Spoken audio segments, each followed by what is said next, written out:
Hello friends, मैं हूं सी देवेन खेड़ा और आज सी का सुविचार में हम सीखेंगे कि अगर आप कोई प्रॉपर्टी 50 लाख या उससे ऊपर की प्रॉपर्टी परचेज करते हो तो 1% टीडीएस कब और कैसे लगेगा अंडर सेक्शन 194 आईए। सो पूरा लेक्चर रहेगा 194 आईए और 26 क्यूबी कैसे फाइल करते हैं। सबसे पहले स्टार्ट करते हैं सेक्शन 194 आई ए। सेक्शन 194 आईए इज एप्लीकेबल व्हेन, अगर आप परचेज करते हो कोई प्रॉपर्टी विच इज लैंड और बिल्डिंग और कोई भी इमूवेबल प्रॉपर्टी जिसकी वैल्यू है 50 लैक्स या उससे ऊपर, 50 लैक्स या उससे ऊपर की कोई प्रॉपर्टी आप परचेज करते हो तो at the time of payment to the seller buyer will deduct 1% TDS from the payment. Buyer करेगा टीडीएस डिडक्शन और सेलर के पैन अकाउंट में वो क्रेडिट करेगा at the time of payment.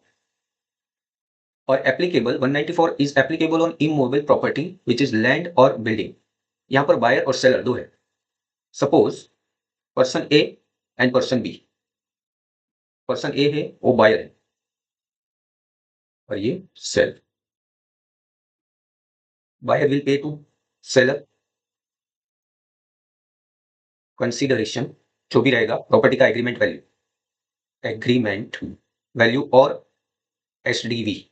SDV which is stamp duty valuation. So agreement value और stamp duty valuation उसमें से जो ज्यादा रहेगा उस पर 1% टीडीएस बायर डिडक्ट करेगा फ्रॉम सेलर। जो सेलर को पेमेंट करेंगे उसमें से 1% टीडीएस बायर पे करेगा on behalf of seller. Seller के पैन अकाउंट में वो डिपॉजिट करना रहता है। किस पे एप्लीकेबल है 194 है? All the immovable property excluding agriculture land. Agriculture land में अगर आप कोई एग्रीकल्चर लैंड परचेज कर रहे हो तो उस पर 194 आई एप्लीकेबल नहीं है, क्योंकि वो उस पर कोई टैक्स ही बनता नहीं है, क्योंकि एग्रीकल्चर लैंड पे कोई टैक्स लगता नहीं है। नहीं तो कैपिटल गेन लगता है, ना कोई और टैक्स लगता है अगर वो रूरल एग्रीकल्चर लैंड है तो।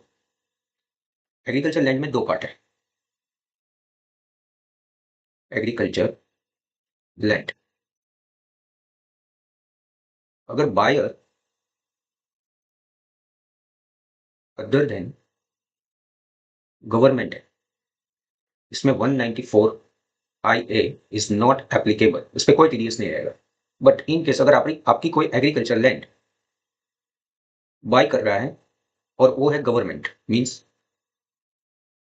कंपलसरी एक्विजिशन, कोई कंस्ट्रक्शन, रोड कंस्ट्रक्शन में आपकी जमीन जा रही है, लैंड जा रही है उसमें, तो उसका आपको कंसिडरेशन मिलता है। वो उसका बोलते हैं कंपलसरी एक्विजिशन। आपको नहीं बेचनी है फिर भी गवर्नमेंट आपसे ले रहा है तो उसका आपको कंपनसेशन मिलेगा, उसका जो भी एसटीवी रहेगी वो आपको मिलेगी, तो उसको बोलते हैं कंपलसरी एक्विजिशन। अगर उसकी वैल्यू 2,50,000 से ऊपर है तो उस केस में 10% टीडीएस गवर्नमेंट आपका काटेगी और आपके पैन नंबर में वो डिपॉजिट कराएगी अंडर सेक्शन 194 एल ए।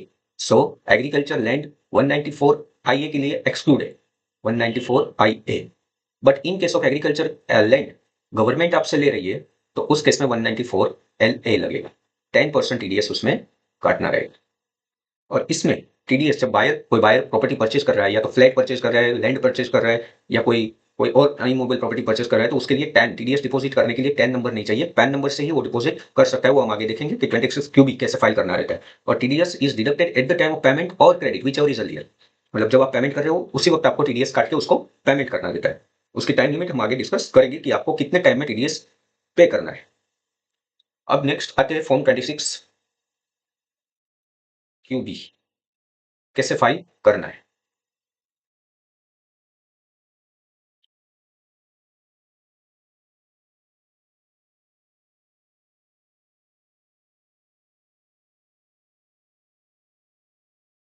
Form 26 QB. फॉर्म 26 क्यूबी क्या है? तो वो एक चलान चलान कम रिटर्न, वो चलान कम रिटर्न है कि आप उसमें सारी डिटेल आप देंगे प्रॉपर्टी की, कितने की प्रॉपर्टी है, कौन सेलर है, कौन बायर है, वो सब डिटेल इस रिटर्न में जाएगा फॉर्म 26 क्यूबी। और इसमें ही आपको टीडीएस भी पे करना है। 26 QB file within 30 days from the end of the month of deduction. Suppose आपने 21 मार्च 2026 को प्रॉपर्टी परचेज किया और उसका पेमेंट आपने किया 30 मार्च 2026। देन आपका ड्यू डेट बनेगा 30th and of the month is 31 मार्च 2026 और वहां से 30 डेज यानी 30 अप्रैल 2026 ये डेट तक आपको फॉर्म 26 क्यूबी फाइल करना है along with TDS payment. So payment of TDS is done along with 26 QB. जब आप 26 क्यूबी फाइल करेंगे उसके साथ ही टीडीएस का पेमेंट जाएगा। इंपॉर्टेंट पॉइंट है separate 26 QB for each buyer and seller combination. ये यहां पर समझते हैं हम। बायर है और सेल। बायर 2 बायर है 1 एंड 2 एंड सेलर 1, 2 और 3। आप जिससे परचेज कर रहे हो प्रॉपर्टी उसमें 3 पार्टनर है। कोई भी प्रॉपर्टी है उसका 3 मालिक है और आप जो परचेज कर रहे हो तो वो आप पार्टनरशिप फर्म अगर परचेज करें तो उसमें 2 पार्टनर है। तो ये सॉरी, कोई भी परचेज कर रहा है तो उसमें 2 बायर अलग-अलग 2 बायर हैं, दोनों मिलके प्रॉपर्टी परचेज कर रहे हैं और सपोज करो इसका 1 करोड़ प्राइस है, 1 सीआर एसडीवी। तो आप इसको पेमेंट कैसे करेंगे? 50 ए पेमेंट करेगा, 50 ए। अगर सपोज करते हैं कि दोनों का हाफ हाफ परसेंटेज है, उसमें इंटरेस्ट है, उसमें 50-50%। तो इसमें कितने टोटल 26 क्यूबी फाइल होंगे? 6 फाइल होंगे 26 क्यूबी। कैसे?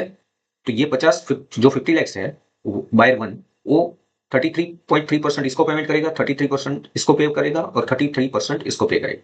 वैसे ही बायर 2 है वो भी इसको 33%, सेकंड सेलर को भी 33% एंड थर्ड सेलर को भी 33%। ईच पेमेंट के टाइम आपको 26 क्यूबी फाइल करना पड़ता है।